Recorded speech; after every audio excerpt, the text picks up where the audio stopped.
mahal ay magpapatuloy na sa ating pakikinig ng mga pinagpalang pasasalamat sa ating pinakamamalapin sa oras na ito. Atin na pong binibigay ang pagkakataon sa ating beloved brother Michael Pinis at maganda na po ating mga beloved youth and Hallelujah song.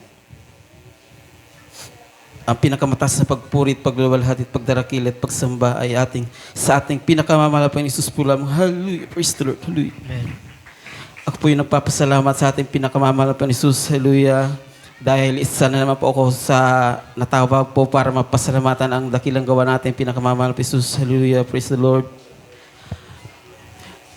Ako po yung bumabati ng Hallelujah sa una talangin natin mahal pastor. Hallelujah, beloved Will Estrada Almeda at sa di malimutan turo ng ating beloved assistant pastor. Hallelujah. Sa mga kanila pong anak, beloved children. Hallelujah. Sa mga beloved preachers na narito po ngayon. Hallelujah. At sa inyo pong lahat. Hallelujah. Isa mapagpahala pong tanghali po sa ating lahat. Hallelujah. Ako po yung nagpapasalamat sa ating pinakamamahal na Jesus. Hallelujah. Dahil isa rin po ako sa napili ng ating pinakamamahal na Jesus upang makilala po. Hallelujah. Isa po ako na sa Hallelujah na kakilala rin po sa Kanya. Hallelujah. Bagamat di man karapat dapat. Hallelujah. Nariyan po. Hallelujah. Na supungan ko po ang katotohanan. Hallelujah. Dito po sa gawain ito. Hallelujah. Nariyan po sa riwayan ko lamang po ang aking pong bago ko po nakilala ating pinakamamahal na Jesus. Hallelujah. Ako po'y binata pa lang po noon nung ako po'y makakilala sa ating pinakamamahal na Jesus. Hallelujah. Bagamat nariyan po yung talagang namulat po sa Katoliko. Hallelujah po ang aking mga magulang. Hallelujah. Ako po'y talagang nung una po talaga nung pagpunta ko dito talagang siguro po talaga nagdadalawang isip po ako talaga kasi baka ako po'y pagalitan ng aking mga magulang. Hallelujah. Kasi meron na po talagang hallelujah may ginagawa, may sinasambahan na po na hallelujah, baka pagalitan po ako. Pero nariyan po hallelujah na hallelujah nung pag-umpisa ko po pagpunta dito, nakita ko po talaga ang kakaiba po ng ating banal na gawain. Hallelujah. Kasi po nung binata pa po ako noon, nariyan po yung meron po akong singsing, may silver po akong kwintas. Hallelujah. Talagang nung pagpasok ko pa po lang po sa banal na gawain po ito, hallelujah, nariyan po na may nagsabi sa akin na bawal po raw yun. Talagang nariyan po na talagang kakaiba po dito sa ating gawain. Hallelujah. Talagang naisip ko talagang dapat po talaga malinis po sa hallelujah, kakaiba po talaga. Hallelujah. Hanggang na ako po'y nabautismuhan. Hallelujah. Talagang sabi ko sa akin sarili, baka ako po'y pagalitan aking magulang. Hallelujah. Pero inisip ko na bakit naman ako papagalitan kasi kung iisipin natin kung sa fraternity po ang aking papasukan talagang lalo pong masama. Pero yung aking pinasukan ay hindi po mga grupo ng mga masasama. Hallelujah. Na nariyan po talaga ating pinakamamahal na Jesus. Hallelujah. Pinapasalamatan ko po yan. Hallelujah. Kung hindi sa ating pinakamamahal na Jesus, siguro nasaan po kami ngayon. Hallelujah. Magulong buhay. Hallelujah. Pero nariyan ang ating pinakamamahal na Jesus. Hallelujah. Kasi kung talagang nung mga panahon talaga, nung binata pa po ako, nariyan po talaga ang pag-iinom. Hallelujah. Pag-iinom ng alak. Hallelujah. Nariyan po. Hallelujah. Hanggang sa kahit nakapag-asawa na ako, nariyan po talaga ang pag-iinom kasi nung time na makilala ko ating pinakamamahal na Jesus, nariyan po rin po ang panghihina po. Hallelujah. Parang nakalimutan ko ating pinakamamahal na Jesus. Pero pinapasalamatan ko yan dahil muli kami binalik dito ng ating pinakamamahal na Jesus. Hallelujah. Talaga napakabuti natin pinakamamahal na Jesus. Hallelujah. Kasi nung COVID-19 po, yan po talagang kami po ay binalik dito sa gawain nito. Hallelujah. Bagamat nahihiya po kami kasi halos ilang taon po, matagal na pong panahon kaming hindi nakakapagdalo. Hallelujah. Nariyan po na iniisip ko na paano kung hallelujah, hindi po kami makasama kung halimbawa po ano na po ang mundong ito, hallelujah. Kasi po nung time na COVID-19, yun po ang time na panaginipan ko na hallelujah. Kasi nung panahon na yun, yung may relief goods po na dumating sa amin na galing po sa Mormons, hallelujah. Talagang sabi ko sa asawa ko, kung subukan natin magdalo sa Mormons, hallelujah, talagang nung napanaginipan ko nung gabi talaga, hindi po talaga pinahintulutan natin pinakamamahal ng Jesus na kami po ay magdalo sa Mormons, hallelujah. Nariyan po yung sa akin panaginip na napakalaking baha na umaapaw na po papunta po sa bahay namin. Talagang yung time na yon umakyat na kami sa bubong, yung anak ko inaatong na, hallelujah, kasi nung time na yun, yung sa akin panaginip, yung may gawain po, hindi po na nagsisibalikan na po yung mga kapatiran dito, pero nung pagdaan ko dito, hindi po ako pumasok, hindi po ako dumalo. Talagang nahihiya kasi ako, talagang pag-uwi ko sa bahay, yun ang nadatnan ko, yung napakalaking baha, hallelujah. Sa ating pinakamamahal ng Jesus, hallelujah. Napakabuti natin pinakamamahal ng Jesus dahil kami po ay binalik dito sa gawain ito, hallelujah. Bagamat po maraming pagsubok sa aming buhay na dumating, hallelujah, nariyan po ang mga pagpapalang pinagkaloob natin, pinakamamahal ng Jesus, hallelujah. Nung time po ng COVID-19, nariyan yung pagsubok natin, pinakamamahal ng Jesus, dahil nung time na yun, kami po yung bumalik dito, nariyan din po yung sinusubukan kami natin, pinakamamahal ng Jesus, kung hanggang saan ang aming pananampalataya, hallelujah. Kasi nung time na yun, talagang yung tindahan, talagang ibebenta po talaga na paano na ang aming hanap buhay pag nawala na po yun. Talagang, kasi nung namin parang sinusubok kami natin pinakamamahal ng Jesus na kung hanggang saan kami kung makakasunod pa po kami talaga. Nariyan yung pag-iinit namin sa ating pinakamamahal ng Jesus. Nakakapagdalo po kami ng Miyerkules, hallelujah, overnight hanggang Linggo, nagpakainit po kami, hallelujah, hanggang sa namalaya namin yung tindahan namin, hallelujah, na pinagkaloob natin pinakamamahal ng Jesus. Kahit pa unti-unti na nabayaran po namin, hallelujah, napakabuti natin pinakamamahal ng Jesus, hallelujah. Kung iisipin po talaga yung malaking halaga, paano namin babayaran yun, hallelujah. Pero nandyan ang gabay at patnubay natin pinakamamahal ng Jesus. Sa patuloy lang namin ang pagdadalo, hallelujah, pagsunod, hallelujah. Nariyan po ang katugunan natin, pinakamamahal ng Jesus, hallelujah. Nariyan ang mga pagpapala, hallelujah. Ma-share ko lamang po, hallelujah, sa aming buhay, hallelujah. Nariyan po talaga ang pagpapala na pinagkakalob natin, pinakamamahal ng Jesus, hallelujah. Bagamat sa maraming kahinaan po talaga sa mga sa pagpapala talaga, hallelujah. Minsan, nakalimutan natin pinakamamahal ng Jesus, hallelujah. Nariyan po yung paalala natin pinakamamahal ng Jesus, hallelujah. Kasi Sunday Christian na lang po ako, bihira na po ako, hindi na ako nakakapagdalo ng Miyerkules.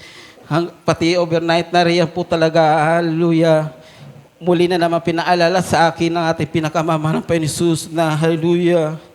Kasi nung yung anak ko talaga na si JM, talaga, hallelujah.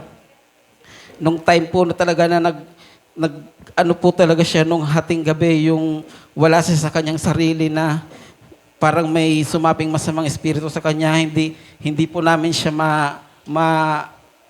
yung parang wala siya sa isip kahit anong gawin namin, wala pong nangyayari sa kanya, hindi po siya bumabalik sa kanyang tamang pag-iisip. Sumisigaw po siya, hallelujah, parang sinasapian ng masamang espiritu.